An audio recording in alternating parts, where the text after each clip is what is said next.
Who says I'm like other Nora? They saw me through Owen's focus. How is that possible?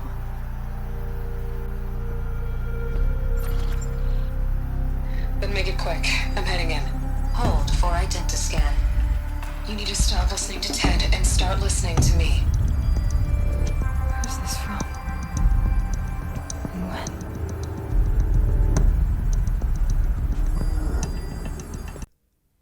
In 2017, Horizon Zero Dawn crafted one of the most imaginative and well-realized post-apocalyptic settings we've ever seen in a game. Rather than just putting players in a dreary, barren world, which is very much the norm in the genre, Guerrilla's open-world action RPG transported us to a lush, vibrant, overgrown world that was centuries past the point where it had first died. And best of all, it populated that world with mechanical monstrosities. Those machines were very much the star of the show, and of course the primary attraction for most who played the game, and that is very much going to be the case in the upcoming sequel, Horizon Forbidden West, as well.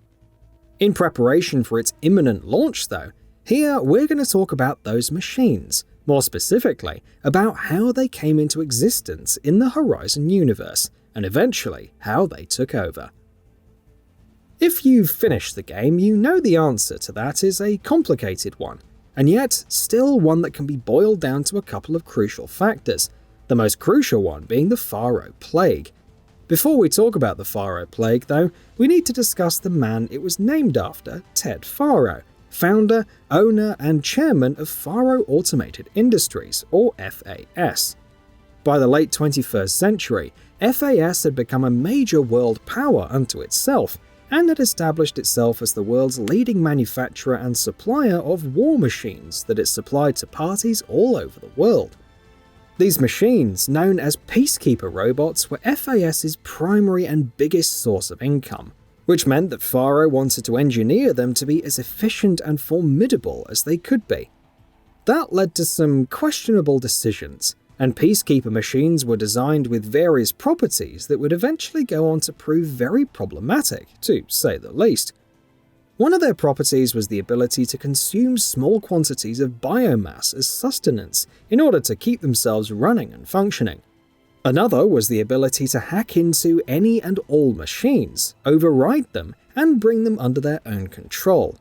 Meanwhile, knowing that the peacekeeper machines had to be protected against similar attacks, Faro also ordered that they be built with encryption codes that would make it impossible to hack them, while also ordering that no backdoor be built into their systems, so that there would be no chance whatsoever of them being hacked or compromised. Eventually, those three factors all proved to be the undoing of Ted Faro, and certainly the entire human race at large.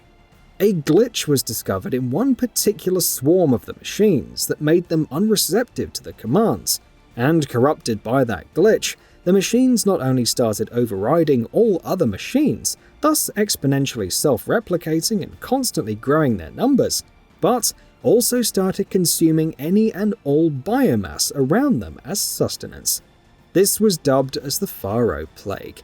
Operation Enduring Victory and Project Zero Dawn together were meant to ensure that this threat could eventually be stopped, and to an extent they were successful. But within 15 months of the discovery of the glitch, the Faro Plague had consumed all biomass on Earth, leaving the planet entirely sterile and completely bereft of all life.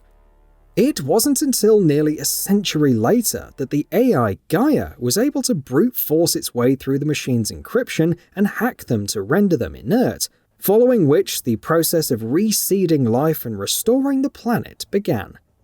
It's worth mentioning, of course, that the peacekeeper machines made by FAS are only a fraction of the machines that we encounter in Horizon Zero Dawn. Man-made war machines like the Corruptors and Deathbringers are what FAS manufactured, and the animalistic machines that we associate Guerrilla's series with most often weren't made until much, much later. These were made by Hephaestus, one of Gaia's sub-functions. Why, exactly? Gaia used these machines for the purpose of reseeding and restoring the planet, and since the humans that were eventually restored and released back into the world were also under Gaia's care, these machines were all docile, and for the longest time were no threat to the sparse population of the New World. Roughly 2 decades before Horizon Zero Dawn's events, around the time that Aloy was born, that changed. A signal from an unknown origin that we're hoping we'll learn more about in Horizon Forbidden West broke Gaia's systems, causing all of her sub-functions to become independent and self-functioning AIs. One of these AIs was, of course, Hades, whose one and only purpose had been to reset the planet back to its apocalyptic state in case the planet's reseeding ever went wrong. But with Gaia no longer able to oversee its functions, Gaia had to self-destruct to ensure that Hades didn't carry out that function. What that meant, of course, was that Hephaestus had become a self-aware, independently functioning AI as well.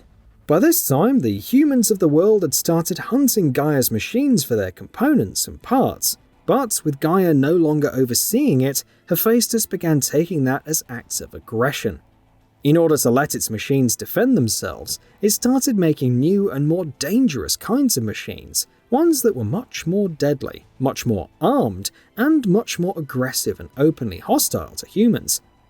This process became known to the human population as the derangement of the machines, and new breeds of machines like sawtooths, thunderjaws, and every other kind of deadly hostile machine that you might remember from the game were born.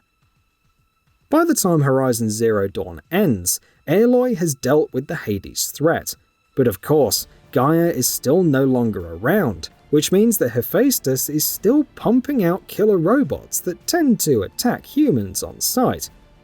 Perhaps the end game is going to be the dismantling of Hephaestus, or perhaps it'll be the restoration of Gaia. One way or another though, machines are of course still very much going to be a major threat in Horizon Forbidden West. Several favourites from the first game are going to return, and several more new ones are going to be introduced as well, a few of which have already been revealed, from the mammoth-like tremor tusks and the serpentine slitherfangs to the dinosaur-like claw striders and many more. And we're as curious to learn about what happens to them from a narrative point of view as we are to take them on in combat and see how much of a threat each of them will pose. And with that, we've reached the end of this video.